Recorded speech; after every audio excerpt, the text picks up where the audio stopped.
Buenos días, profesor y compañeros. En el video de hoy, mi grupo le vamos a exponer el ciclo de Krebs. ¿Qué tan importante es el ciclo de Krebs? Bueno, el ciclo de Krebs es tan importante hoy en día porque no va a tener ni uno ni dos, sino va a tener tres nombres de uso común hoy en día. El día de hoy nos referiremos a él como ciclo de los ácidos cítricos, que se le va a denominar así por su primera molécula generada, el citrato, o en su forma más proteinada, ácido cítrico. Sin embargo, también es posible de que hayas escuchado el nombre de ciclo de los ácidos tricarboxilos o por sus iniciales TCA, y se le denomina así por sus primeros dos intermediarios que participan. Y por último, y el más común, ciclo de Krebs por su descubridor Hans Krebs. Bueno, a continuación hablaré un poco sobre su biografía de Hans Adolf Krebs. Fue un bioquímico alemán ganador del Premio Nobel en Fisiología o Medicina en el año de 1953. Cursó estudios de Medicina, Biología y Química en la Universidad de Gotinga. Obtuvo la cátedra de Medicina Interna en la Universidad de Friburgo y en 1931 emigró a Inglaterra, país donde obtuvo la nacionalización. En la actividad como docente de las universidades también de Cambridge, fue profesor de bioquímica y sus principales trabajos de investigación giran alrededor de los análisis del metabolismo de la célula, fundamentalmente en la transformación de nutrientes de energía que descubrió de todas las reacciones conocidas dentro de las células que estaban relacionadas entre sí, nombrando a esta sucesión de reacciones ciclo de ácido cítrico en 1937 como ciclo de Krebs, y estos estudios lo valieron para que gane el premio Nobel.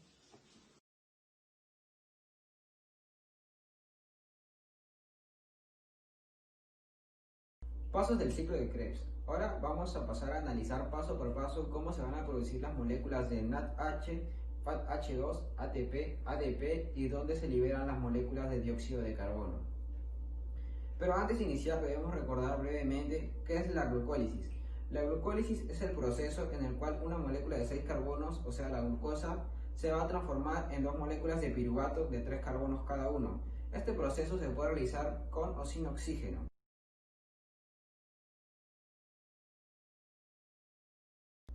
Una vez obtenido las dos moléculas de piruvato, vamos a ir a una fase de preparación. Esta fase de preparación va a consistir en la oxidación de la molécula de piruvato y se va a transformar en una molécula de acetilcoenzima A, que es una cadena de dos carbonos unida a la coenzima A. Ahora sí, pasemos con la primera reacción, que va a ser la introducción de dos átomos de carbono.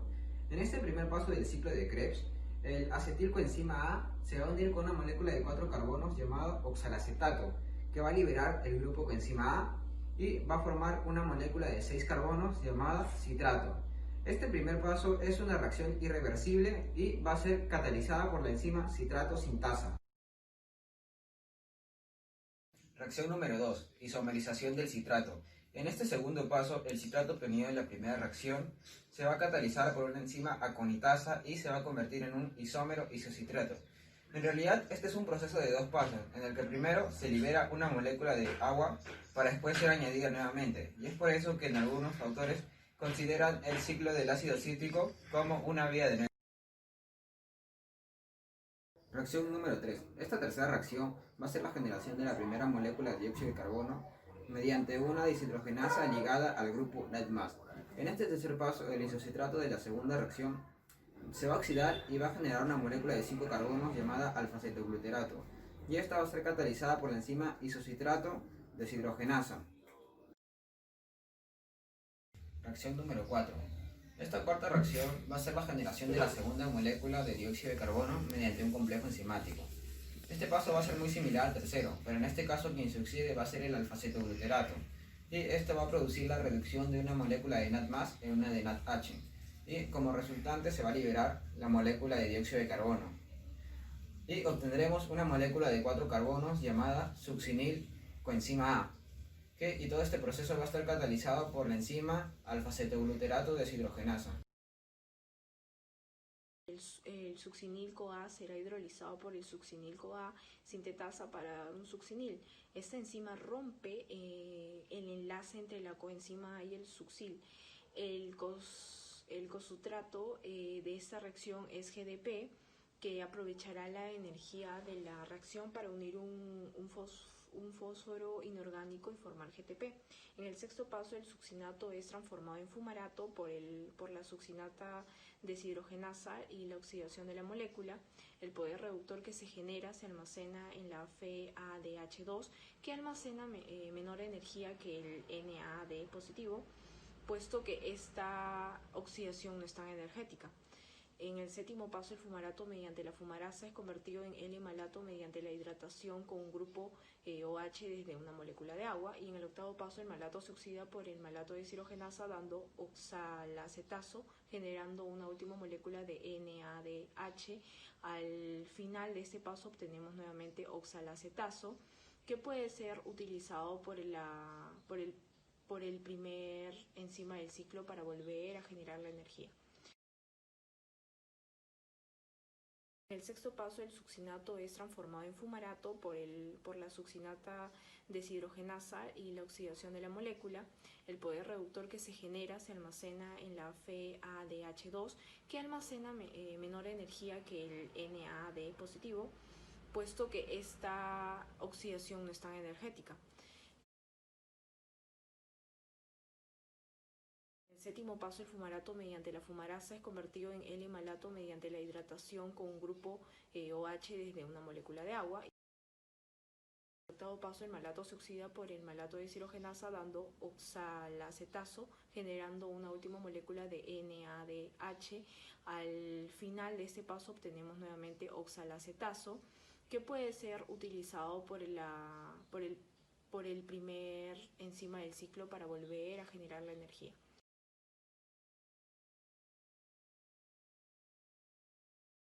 Regresemos un poco para hacer cuentas y seguir el camino de los carbonos que entran al ciclo del ácido cítrico y calcular la producción de ATP y acarreadores de electrones reducidos, NADH y FADH. En una sola vuelta del ciclo entran 2 carbonos del acetil-CoA y se liberan 2 moléculas de dióxido de carbono.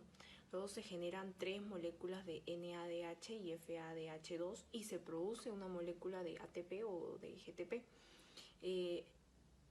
En cada vuelta entran 2 carbonos de acetil-CoA, el ciclo de ácido cítrico y se liberan 2 moléculas de dióxido de carbono. Sin embargo, las moléculas de dióxido de carbono no contienen carbonos del acetil-CoA que acaba de entrar al ciclo. En su lugar, los carbonos del acetil-CoA se incorporan inicialmente a los intermediarios del ciclo de Krebs y se liberan como dióxido de carbono hasta en ciclos posteriores. Después de suficientes vueltas, todos los carbonos del grupo acetilo del acetil-CoA se liberan como dióxido de carbono. La función básica del ciclo de Krebs no es solo producir ATP o GTP. El ciclo de Krebs se encarga de liberar grandes cantidades de electrones y protones que serán transportados hacia la cadena respiratoria a través del NAD, que se forma a partir de la niacina, y el FAD, que se forma a partir de la riboflavina.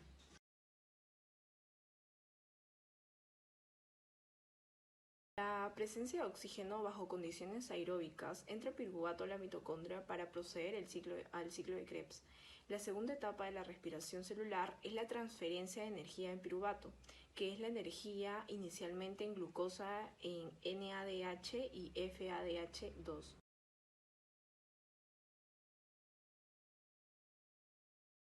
Bueno, puedes estar pensando que la producción de ATP del ciclo del ácido cítrico es muy insignificante. Te preguntas, ¿todo este trabajo solo para un ATP o GTP?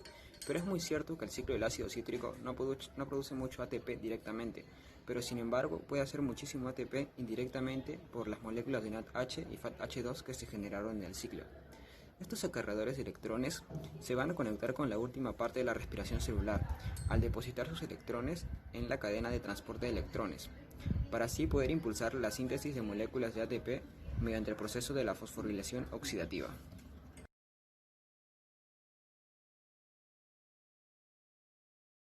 Como resumen final, podemos decir que el ciclo del ácido cítrico va a tener lugar en la matriz mitocondrial en células eucariotas, mientras que en las células procariotas todos estos pasos van a suceder en el citoplasma.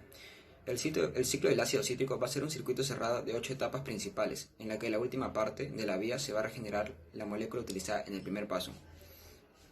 En general, una vuelta del ciclo del ácido cítrico va a liberar 2 moléculas de dióxido de carbono y va a producir 3 moléculas de NADH, un FADH2, un ATP o GTP y en el ciclo del ácido cítrico va a ocurrir 2 veces por cada molécula de glucosa que entre en la respiración celular.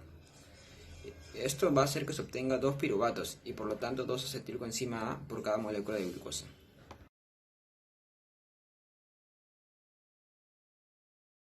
Rap para la facultad, rap medicina.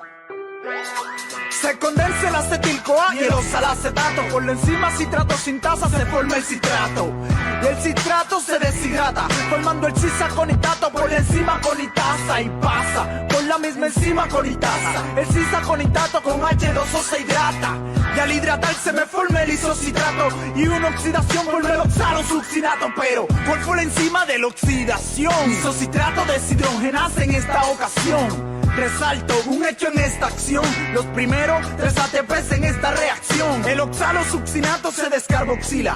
Reacción que se produce alfa-cetoglutarato. No es complicado, apréndete el ciclo novato. El alfa-cetoglutarato pasa a succinil-CoA por una descarboxilación oxidativa. Enzima que en este proceso tiene cabida. Alfa-cetoglutarato deshidrogenasa activa. Y en esta etapa del ciclo de Krebs se producen 3 ATPs otra vez. Mientras el succinil-CoA forma el succinato porque se fosforila a nivel de sustrato. Cuando el succinil-CoA, entonces el succinato pasa por la enzima. Succinil-CoA dioquinasa se libera.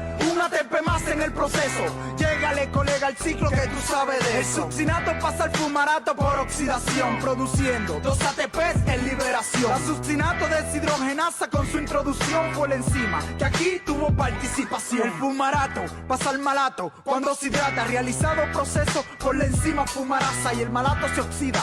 Y de momento pasa, actúa la malato deshidrogenasa. Entonces el malato vuelve a alfa-malato, vuelve al oxalacetato, liberando 3 ATPs en tan solo un rato. Luego sigue el proceso como inició el principio. Y llega el acetil-CoA de nuevo y se repite el ciclo.